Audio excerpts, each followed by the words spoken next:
This is Special Moments with Roslyn அக்கா. அக்காவோட Singapore travel பற்றி நம்ம கேட்கலாம். ஹலோ அக்கா. ஹாய். உங்களோட மினிஸ்ட்ரி ஜர்னி போயிட்டே இருக்கும்போது ஒரு பாஸ் எடுத்து எப்படி நீங்கள் சிங்கப்பூர் போய் பைபிள் காலேஜில் ஜாயின் பண்ணணும் அண்ட் மேரேஜ் ஆகி ஒரு பெரிய ரெஸ்பான்சிபிலிட்டியில் இருக்கும்போது இந்த டிசிஷன் எப்படிக்கா மேக் பண்ணீங்க? ஆமாம், அது ஒரு பெரிய டிசிஷன். ஆக்சுவலாக எனக்கு திருமணத்துக்கு முன்னாலேயே பைபிள் காலேஜ் போய் படிக்கணும் அப்படின்னு ரொம்ப ஆசை. ஆனால் எங்கள் அப்பா கிட்ட கேட்கும்போது எங்கள் அப்பா சொல்லிட்டாங்க, இல்லை ரொம்ப ஏஜ் ஆயிரும் மேரேஜ்க்கு, ஸோ நீ மேரேஜெல்லாம் பண்ணிவிட்டு அப்புறம் படி அப்படின்னு சொல்லிட்டாங்க. மேரேஜ் பண்ண உடனே இமீடியட்டாக நானும் என் ஹஸ்பண்டும் பேசினோம் பைபிள் காலேஜ் போகலாம் அப்படின்னு சொல்லிட்டு. பட் நான் இமீடியட்டாகவே I was conceived with my first daughter. So அதுக்கப்புறம் சன்னு, அதுக்கப்புறம் மினிஸ்ட்ரி பயங்கரமாக இருந்ததில் it took a back seat. ஆனால் படிக்கணுன்றது இருந்துகிட்டே இருந்தது. என்னை விட என் ஹஸ்பண்ட் இதில் ரொம்ப இன்ட்ரெஸ்டடாக இருந்தாங்க. ஏன்னா என்னோட ஒரு பெரிய ட்ரீம். இங்கே ஒரு ஷார்ட் டேர்ம் டிஸ்டன்ஸ் கோர்ஸ்லாம் பண்ணி பார்த்தேன், பட் செட் ஆகலை.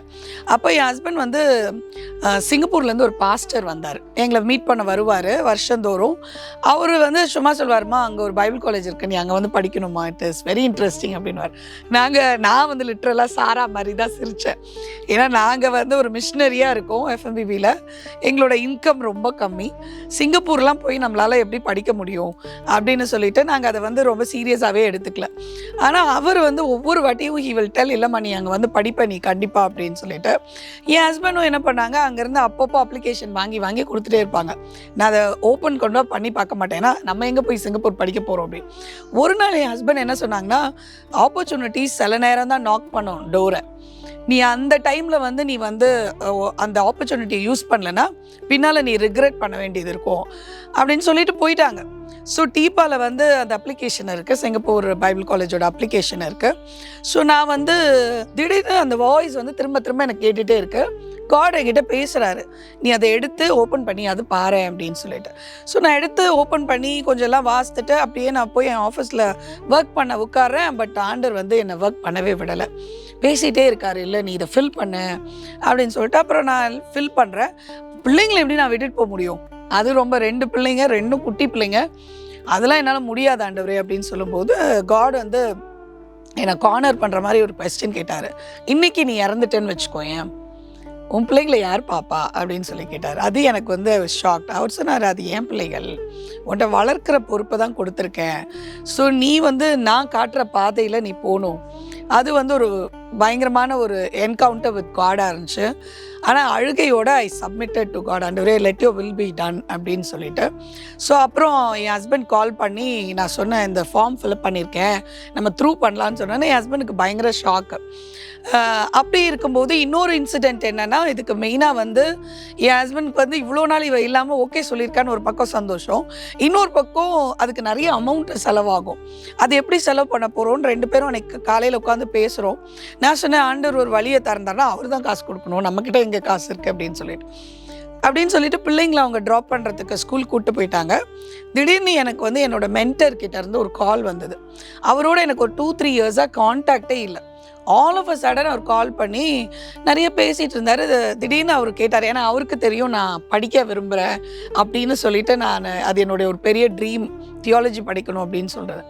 ரோஸ்லின், உன்னோட ஸ்டடீஸை பற்றி ஏதாவது யோசிச்சிருக்கியான்னு திடீர்னு கேட்டார். எனக்கு அது ரொம்ப ஆச்சரியமாக இருந்துச்சு, ஏன்னா நாங்கள் பேசிகிட்டு இருக்கிறது அவருக்கு சுத்தமாக தெரியாது.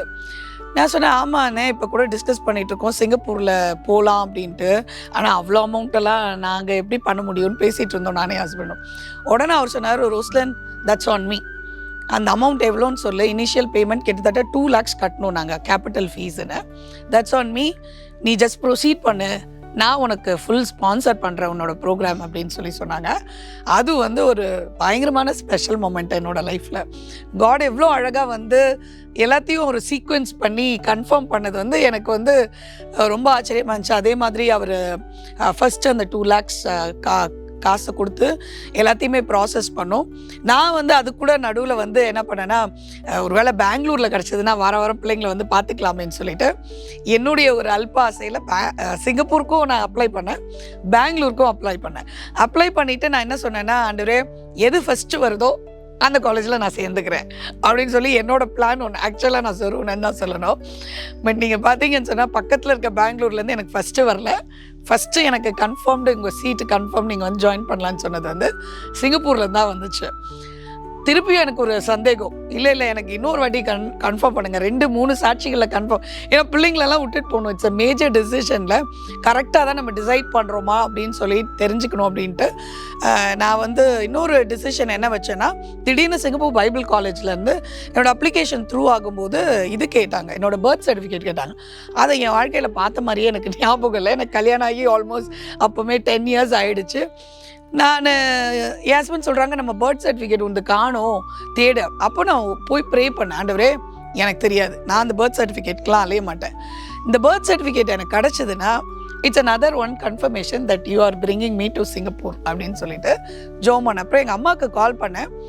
அன்றைக்கி 1 day ஃபுல்லாக ஃபாஸ்ட் பண்ணி ப்ரே பண்ணிட்டு கால் பண்ணேன். எங்கள் அம்மா கிட்ட, அம்மா வீட்டில் இருக்கா தேடுங்க. அப்போ எங்கள் அம்மா சொல்கிறாங்க, உங்களுக்கு 10 வருஷத்துக்கு முன்னாலே உங்கள் சர்டிஃபிகேட்லாம் நீ எடுத்துகிட்டு போயிட்ட கல்யாணம் ஆகும்போது, இங்கே எப்படி இருக்கும், சரி எதுக்கும் பாருங்கம்மா உங்கள் ஃபைலில் அப்படின்னு சொல்லி பார்க்கும்போது ஒரு 1/2 hourல திருப்பி கால் வந்துச்சு, உங்கள் பர்த் சர்டிஃபிகேட் இங்கே தான் இருக்குது, வந்து வாங்கிட்டு போ அப்படின்னு சொல்லி.